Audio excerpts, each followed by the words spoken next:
The Old Testament reading is from 1 Kings chapter 17. Then the word of the Lord came to Elijah. Arise, go to Zarephath, which belongs to Sidon, and dwell there. Behold, I have commanded a widow there to feed you. So he arose and went to Zarephath. And when he came to the gate of the city, behold, a widow was there gathering sticks. And he called to her and said, Bring me a little water in a vessel, that I may drink.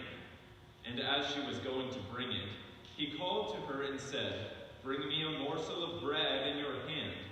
And she said, As the Lord your God lives, I have nothing baked, only a handful of flour in a jar, and a little oil in a jug. And now I am gathering a couple of sticks, that I may go in and prepare it for myself and my son, that we may eat it and die. And Elijah said to her, Do not fear. Go and do as you have said.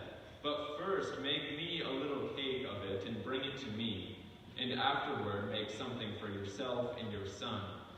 For thus says the Lord, the God of Israel, The jar of flour shall not be spent, and the jug of oil shall not be empty, until the day that the Lord sends rain upon the earth. And she went and did as Elijah said. And she and he and her household ate for many days. The jar of flour was not spent, neither did the jug of oil become empty, according to the word of the Lord that he spoke by Elijah. This is the word of the Lord. Thanks be to God. The epistle reading is from Hebrews chapter 9. For Christ has entered not into holy places made with hands, which are copies of the true things, but into heaven itself, now to appear in the presence of God on our behalf. Nor was it to offer himself repeatedly, as the high priest enters the holy places every year with blood not his own. For then he would have had to suffer repeatedly since the foundation of the world. But as it is, he has appeared once for all at the end of the ages to put away sin by the sacrifice of himself. And just as it is appointed for man to die once, and after that comes judgment, so Christ, having been offered once to bear the sins of many, will appear a second time, not to deal with sin, but to save those who are eagerly waiting for him. This is the word of the Lord. Thanks be to God.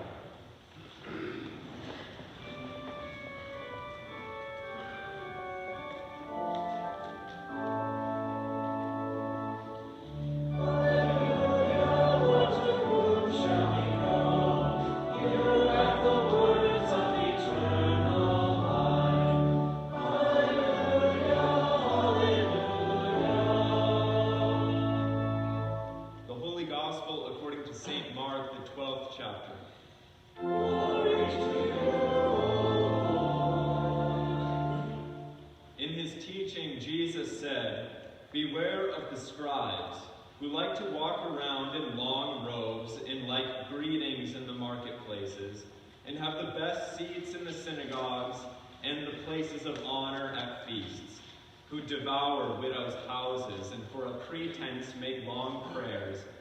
They will receive the greater condemnation. And he sat down opposite the treasury and watched people putting money into the offering box.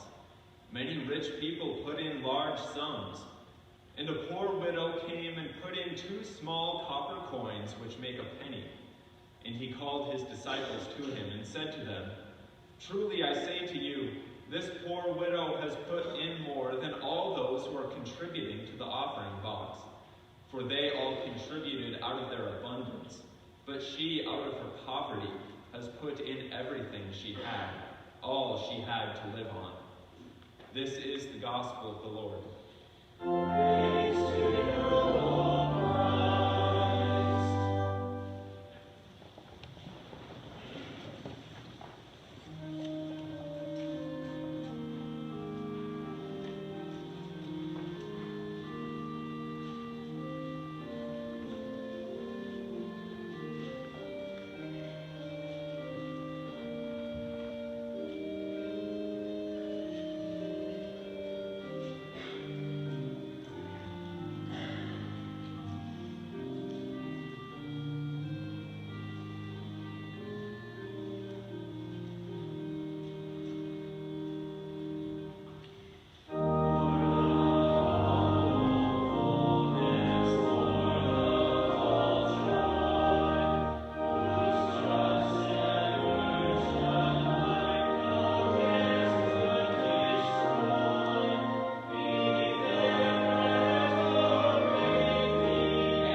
us something pretty peculiar as far as giving and stewardship.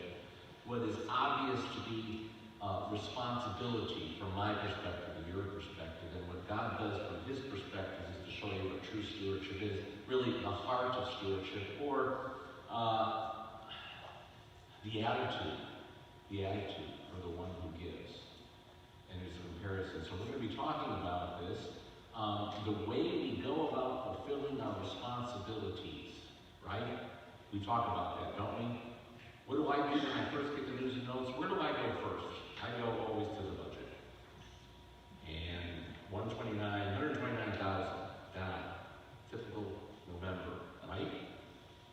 And then our stewardship program starts to become something like we got to cough it up so that we can fill our responsibilities, right?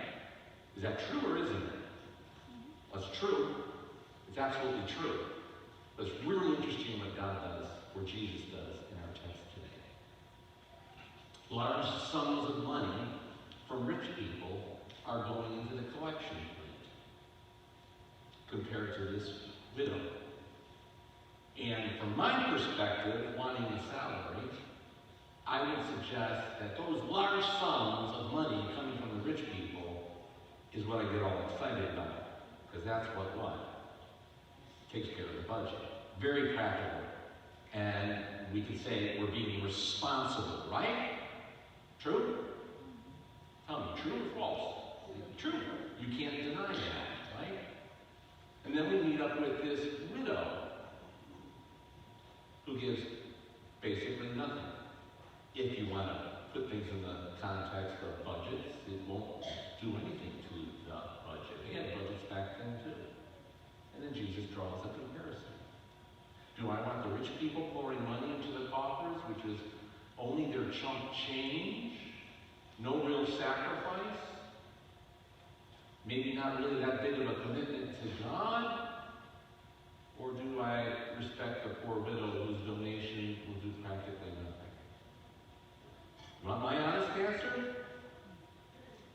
My initial answer? Give me the rich people. Give me those rich people so I can have a salary. I'm being honest with you. But Jesus is saying something that puts that on its head. It's mind-blowing, really. We have a comparison here, and Jesus says, "Truly I say to you, listen, this poor widow who had the 2 copper pennies, 2 copper coins, in comparison, and he says, I say to you, this poor widow has put in more than all those who are contributing into the offering box. For listen, they all, this is key, they all contribute out of their abundance, but she is contributing out of her poverty. In doing so, she has given everything that she had to live on." Jesus is not comparing sums. So yes, the issue of the budget is a responsibility, and we can talk about that. He is, however, comparing attitudes and motivations behind the gift, and really faith behind the giving. Out of abundance, you have the rich people. Out of abundance, in other words, if you're giving out of abundance, you're giving from what was over and above them, from the riches they did not need, beyond that which they needed to secure their wants. It's kind of like this. When after church, those of you who go to Bible study in the fellowship hall, you know the routine, don't you? First thing I go for is the coffee and maybe a cookie. And there's a little basket there. And if I happen to have my wallet, sometimes I forget, I'll grab my wallet and put in $1 for my cup of coffee. That's my chump change. I don't even think about it. See? That's the idea. My giving will not disrupt my abundance at all. $1 will not do that. It won't change my plans. It won't alter my security in the things that I have one bit. And that's the point of giving from your abundance. And that's completely different than this widow who gave out of her poverty. She gave out of her dependence to God. That's the difference. Out of poverty, from her want, her lack, from what was insufficient for her own support, she gave. The rich from what they did not need, the widow from less than what she actually needed. The widow knew that God would be able to support her beyond the 2 copper pennies. Now, I'll give you my rendition of this from my sinful side. I could say something like this: well, all she had was a penny, so what? She didn't have anything, what? Anyway, she might as well. That's not what Jesus is going after, but that's something we might say. In fact, I would suggest, since we have our food bank, and we are in much more abundance, we should probably give her some money, double her gift, and send her to the food bank. Now, I would suggest we send her to the food bank, but I would also suggest that we double her gift back to her. That would have blown everything that she was doing. Are you understanding what I'm saying? It would be blowing what it is in regards to her joy. She was not of the attitude that the only way she would survive was to save the 2 pennies and hope for a few pennies more. She sought not to hoard what little she had. Instead, knowing that God would give and does give abundantly more, the 2 coins would not be part of the issue regarding God's provision for her. She believed God's provision for her was greater than the need to save the 2 coins. She was poor enough to see the grace of God. That's the point. I'm going to say it again. She was poor enough to see the grace of God. And that is what Jesus means by giving out of her poverty. To depend on the grace of God for her provision. Our problem is our lack of confidence in seeing the grace of God poured out on all of us, which happens all the time. It's always being poured out. Everything I have is gift from God. So when you step back, you can actually realize that the more that you have, the more likely you are going to turn that into an idol, and the more likely you are going to shift from depending on God to those things that you have, including especially your money.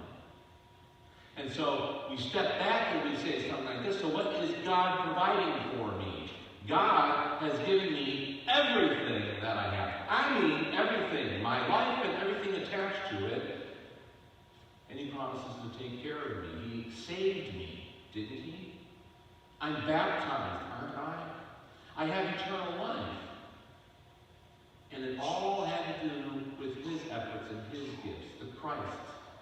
And my daily bread is plentiful, isn't it?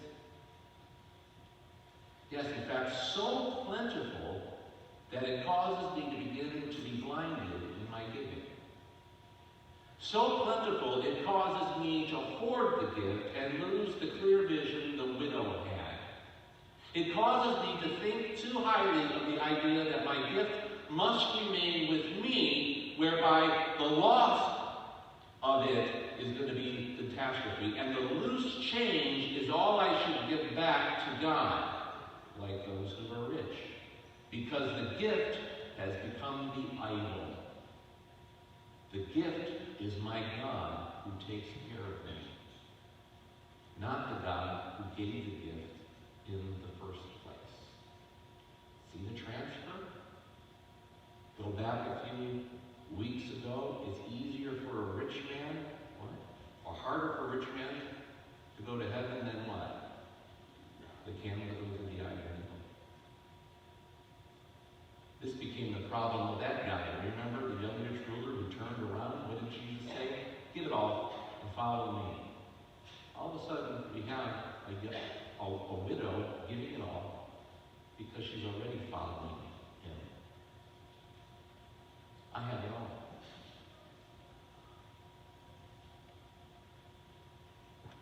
Let me give you one example. I'm going to give you two examples from Kenya today because it's really poignant. This is something that we learn. I learn every time I go there. I'm going to go back to when we started going to Kenya. Our first couple of times that we went, there was no such thing as a guest house at Point of Grace. Nowadays, we take a team there, and the money for lodging actually goes to the Meekers and the mission, which is a really good thing. Back then, though, the first couple of times, we had to be put up in a place that was a commercial place, and we ate at commercial places. So back then, in the early stages of this whole thing, when they had even a lot less than they have now, I was struggling whether we should send mission teams over there because it costs around $40,000 to do so. And I decided to talk to Lorna Meeker. And I was serious about this because it was bothering my conscience. And I said to her, Lorna, I'm going to ask you a question, and I want you to be totally honest with me.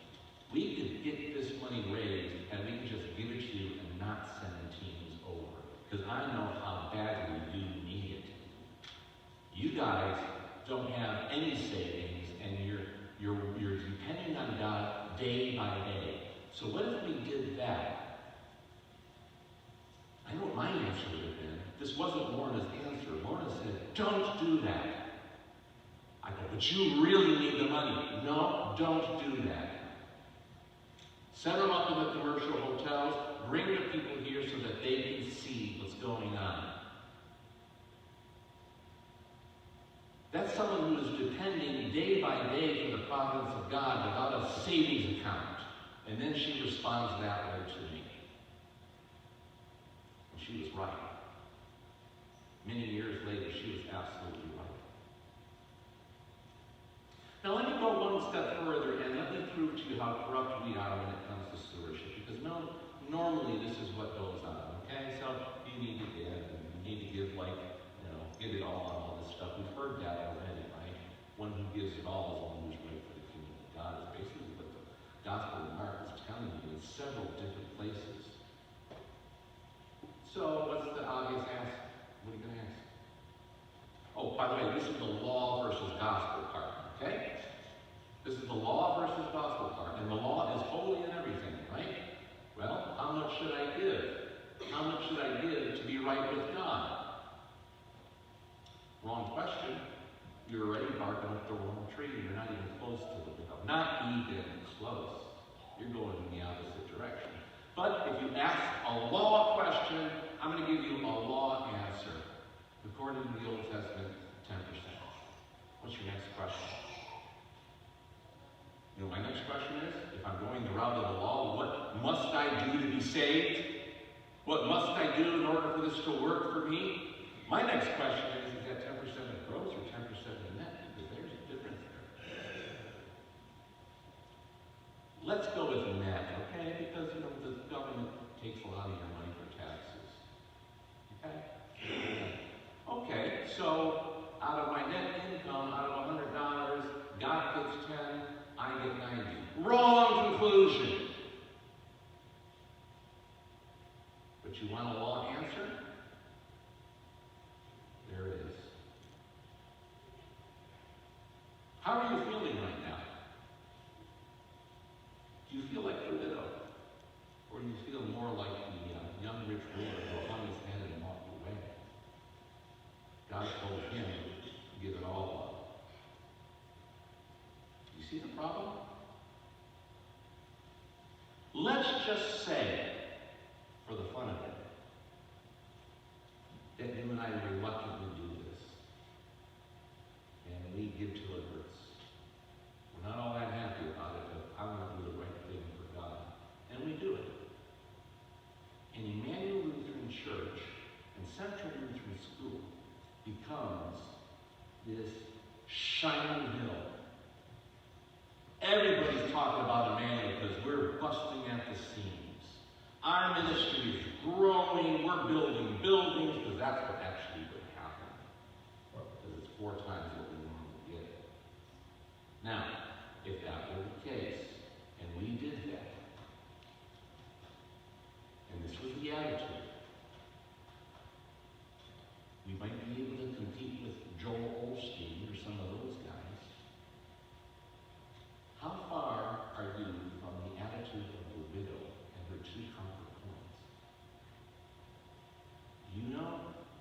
You're so far away, God probably has to plug his nose at your giving. You would be miles from the faith and attitude of the widow who gave a penny. Your gifts would be a stench. Let me give you another example. When Pastor Meeker came back here, we sent a team, and Pastor Meeker came back. He's out collecting funds in different churches. He came to us and we had a meet and greet, and we also had chapel. And that's when Pastor Meeker did a presentation. And in both of those presentations, he talked about an individual who I remember because I watched the kid grow up in a couple of years, and he's in the college age now, but he's mentally ill, has severe problems. And so there's no way he was going to make it in college. So Pastor Meeker told him, hey, you know what? You love the garden and all that stuff. You go ahead and you take care of the garden, and we'll give you some money for that. You have a stipend for that. And when I was there this last time, I watched him. He was really enjoying himself in the garden. That's the best it's going to get for him. That's the best. Can't mentally handle any more than that. Pastor Meeker says that that boy takes his money and gives half of it to his mother. Because his mother is very poor and has other children to raise. He did this on his own.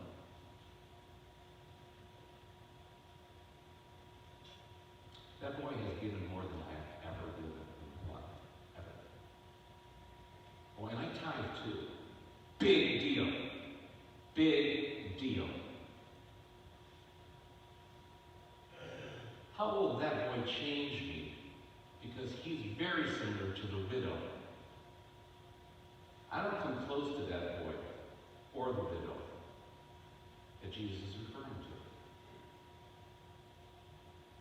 Now, as a response, am I going to go to the bank and take my 401k and take half that money and give it to the church? No, I'm not. I'm not. I'm telling you, I'm not. But one thing God is telling me, I can never give enough to even begin to measure up to what God has already given me. And that's not the reason why I should give. Ultimately, it's the stewardship of Jesus and his attitude that should change me from what is required of me to a joy of knowing that I have everything to the extent that when I give, it is a joy. It's the purest sense of joy. It's the most satisfying thing that we can do. That boy is happy to give to his mom so that his brothers can be taken care of. Jesus' stewardship was all about a willingness to give all of himself, and he embraced the cross as his best friend because of what he knew it would do for you and me. From death to life, I have everything. From want to plenty, overflowing. Knowing his Father would raise him after condemning him.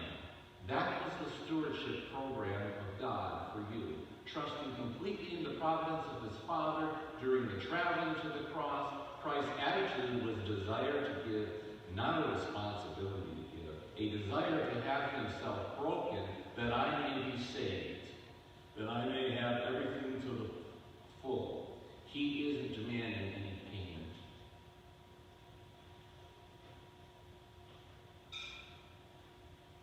He only gives us grace and mercy, life overflowing with the blessing of God. That's what the widow had in her back pocket. The providence of God. That's what he wants for me. And that's his joy for me, to save me from my sins. So that my attitude in giving could become a desire to give that begins to see things as the widow saw it. That's what we call a gospel response, not a law response to stewardship.